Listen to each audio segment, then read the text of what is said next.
Com a chegada do verão, quem quer ter o corpo desejado para desfilar na praia acaba fazendo de tudo para emagrecer, principalmente as mulheres. E não existe uma poção mágica, claro, é necessário combinar exercícios, alimentação. Essa busca desenfreada pelo corpo imaginado como perfeito e a qualquer preço pode trazer consequências negativas para a saúde. Vamos conversar com o nosso repórter João Salgado. João, bom dia. Existem algumas regrinhas, né, para que isso seja feito de maneira saudável, né? Bom dia. Bom dia. Existem sim, Fabiana. Olha que, na verdade, aquele mito de que não se alimentar antes de praticar um exercício físico, na verdade, é pura balela. O ideal é sim comer alguma coisinha leve, 40 minutos antes de enfrentar a malhação. E agora também com a chegada do verão, fundamental, a dica mais fundamental no caso, é a hidratação. Beber água muito líquido. Ao meu lado está o Brian Cordeiro, que é mestre em nutrição. Brian, agora com a chegada do verão, não existe, na verdade, uma fórmula mágica para quem quer recuperar todo esse tempo de um ano parado sem exercício físico nesses 2 meses que restam para o verão. Bom dia. Bom dia. É verdade, as pessoas deixam para a última hora, né? Não existe uma coisa milagrosa, as pessoas têm que se preparar durante o ano.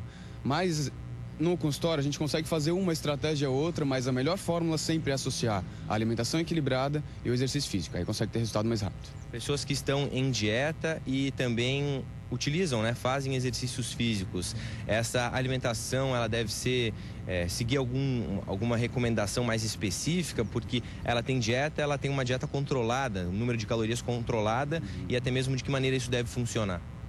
Então, quando a pessoa vai no consultório para a gente fazer o planejamento alimentar, a gente vai analisar uma série de coisas. A gente vai programar, vai pensar não só na ingestão calórica dela, mas no equilíbrio nutricional.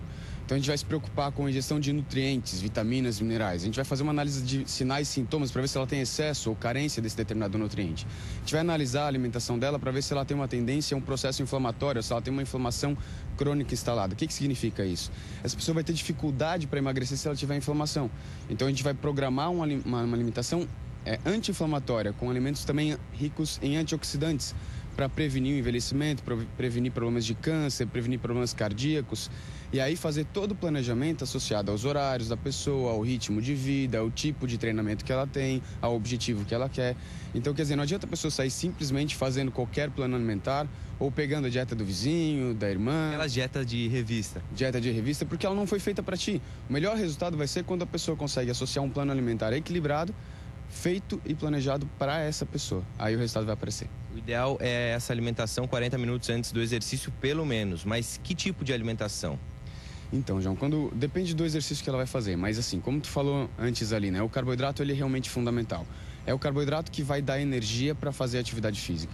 A gente sempre pensa no planejamento que a pessoa inicia o exercício, ela tem que ter, pelo menos para a parte inicial do exercício, energia já entrando para as células. Então, eu preciso ter um processo de digestão.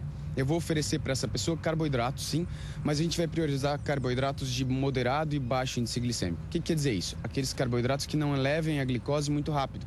Então a gente vai pensar num alimento integral, um cereal integral, num pão integral, associado, quem sabe, a uma geleia sem açúcar, um suco de fruta natural.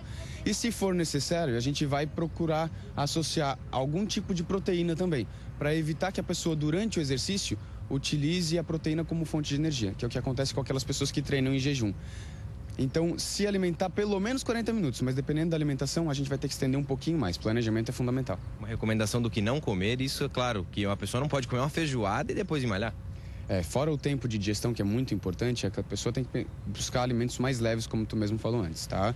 Então, algo que tenha uma digestão, pelo menos, fácil, que ela não fique passando mal durante o exercício. Se a pessoa comer muita proteína antes do exercício, as pessoas às vezes associam dessa forma, come proteína que é bom, ela pode passar mal durante o treino, porque a proteína tem uma digestão complicada. Então, se encher de carne, frango, às vezes até ovos em grande quantidade antes do treino, pode prejudicar o treino dela. Quais atividades, na verdade, essa prática engloba? Desde uma caminhada até um treino mais pesado em uma academia ou até mesmo uma maratona? O que a gente pode colocar, relacionar?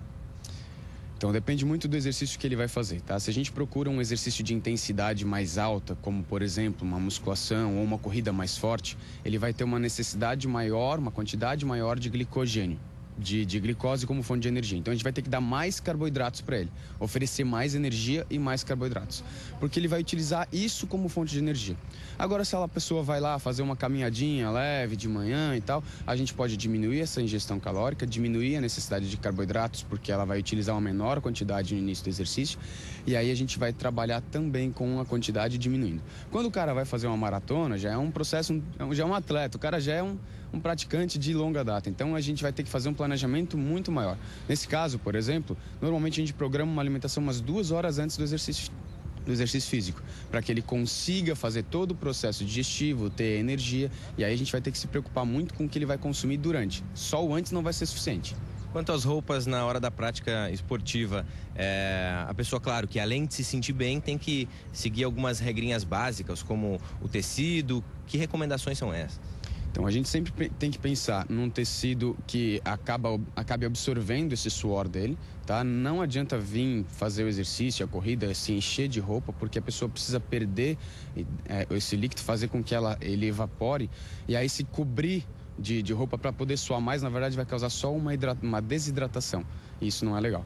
Mas a gente, além da roupa, tem que ser leve, folgada, permitir ventilação, a gente tem que pensar no tênis também.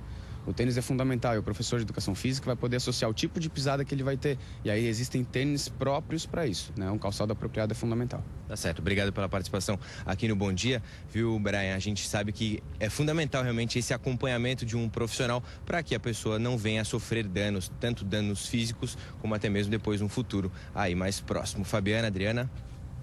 Obrigada, João. Bom dia, bom trabalho. Bom dia.